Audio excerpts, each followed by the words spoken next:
Bonjour, bonjour et bienvenue dans le bureau de l'atelier pour cette vidéo sur le chouillographe version 2.04. Aujourd'hui, la thématique, c'est de répondre à la question d'une utilisatrice. Comment je fais si je veux utiliser un seul feldspath? Question pertinente parce qu'effectivement, le chouillographe utilise deux feldspaths pour faire son calcul. Donc la plupart du temps, va vous proposer une recette où il y aura deux feldspaths. Comment faire si on veut en enlever un des deux? C'est ce que je vais vous expliquer dans cette vidéo.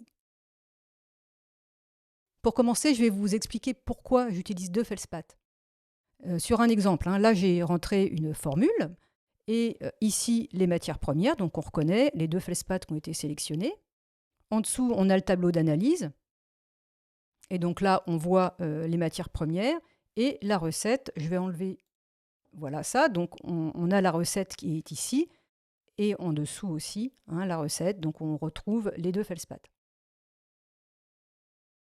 J'utilise deux feldspaths dans le chouillographe parce que si j'en utilisais un seul, ce feldspath imposerait à la glaçure sa proportion de Na2O et de K2O. Regardons de plus près, par exemple, ce feldspath sodique. Je vais aller dans le tableau d'analyse et je vais mettre sa ligne à 100 pour voir sa composition pour 100 grammes. Ici, je vois que le feldspath sodique, il a 7,95 Na2O, grammes de Na2O et 1,3 de K2O. Si je regarde le feldspath sodique, potassique en dessous, il a 2,9 Na2O pour 11,8 K2O. Feldspath potassique, c'est normal, il y a plus d'oxyde de potassium. Si j'utilise uniquement le feldspath sodique pour faire mon calcul de recette, à ce moment-là, mon feldspath sodique, il va imposer sa proportion. Ma glaçure aura forcément 7,95 Na2O pour 1,3 K2O. Alors, à un détail près, c'est qu'il y a d'autres matières premières qui, bien souvent, viennent perturber l'équilibre. Par exemple, le kaolin ici, qui ajoute aussi sa petite touche, son petit grain de sel à la recette finale. Bref, en gros, c'est le feldspath qui va imposer sa proportion. Donc, si j'utilise un seul feldspath, je ne peux pas maîtriser cette répartition du Na2O, K2O à l'intérieur du KNaO. Voilà. C'est pour ça que je mets deux feldspaths. Mais bien sûr, on peut très bien ne vouloir utiliser qu'un seul feldspath. Et dans ces cas-là, il va falloir jouer ici sur la répartition Na2O, K2O pour que la formule n'ait besoin que d'un feldspath pour être réalisée. Alors, comment on va faire en pratique? Ici, donc je disais qu'en forçant la ligne à 100, on voyait les proportions. Donc, supposons qu'on ne veuille utiliser que du feldspath sodique et qu'on veuille donc supprimer le feldspath potassique de la recette. Je regarde la proportion, je vois que j'ai plus de Na2O que de K2O. Donc, je vais aller changer ici l'équilibre entre les deux. Et on va, par tâtonnement intelligent, aller jusqu'au moment où on aura supprimé le feldspath sodique. Donc, tâtonnement intelligent, je vais commencer par faire inverser la proportion 0,2, 0,1. Dans ces cas-là, je vois que le feldspath sodique qui était à 5 grammes est passé à 34 grammes et le potassique est passé à 16 grammes alors qu'il était à 39 grammes, il me semble.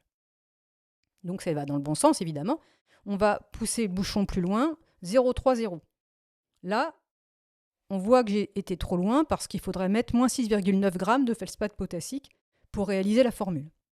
Donc ça ne marche pas, je suis allé trop loin. Alors on va aller entre les deux. 0,25, 0,05. On s'approche de la vérité, 4,4 grammes pour 48 grammes. Il faut que j'en enlève encore un petit peu de feldspath potassique. On va essayer 0,04. Donc ici, je complète. Alors au passage, on voit qu'il y a des petits nombres grisés là, qui sont une aide à la saisie. Je vois qu'il faut que j'ajoute 0,26 pour compléter à 1. Voilà, là je suis à 2 grammes, ça commence à être intéressant. Il faut que j'en enlève encore un petit peu. On va faire 0,03. Et ici, je complète, ça fait 0,27. Alors je suis à 0 cette fois. J'ai du négatif. Donc je vais en ajouter un petit peu. 0, mais un tout petit peu. 0,031. Donc 0,269 ici. Là, je suis à moins 0,06. Alors, on est vraiment très près de la vérité. On va voir ce que ça donne si je fais 0,032. Et donc ici, 0,268. Ah bah non, bah c'était mieux avant. Donc, je retourne à 0,031 et 0,267. Alors on pourrait jouer encore avec les 10 millièmes là, mais bon, faut pas exagérer quand même, ça va aller comme précision. Donc là, ça y est, j'ai en fait arrangé ma proportion, je me suis gourée dans mon... c'est 0,269. Donc ici, hein, j'ai arrangé les proportions K2O et Na2O pour que la formule n'ait plus besoin que d'un seul feldspath pour être réalisée par la recette. Voilà, donc on n'a que du feldspath sodique dans notre recette. Et ce feldspath sodique a imposé sa proportion Na2O, K2O à la glaçure. Alors, au détail près qu'il y a des petites poussières ajoutées ici par le kaolin. Et donc, on voit que la recette ici n'a que le feldspath sodique. On va mettre pour 100 grammes. Voilà. Donc, on a nos 52 grammes de feldspath sodique. Voilà. Bien, écoutez, j'espère que ce petit tutoriel, cette petite vidéo a répondu à la question de cette utilisatrice et que ça pourra servir à d'autres personnes aussi. Voilà, je vous souhaite plein de belles choses avec vos glaçures et puis je vous dis à bientôt. Salut!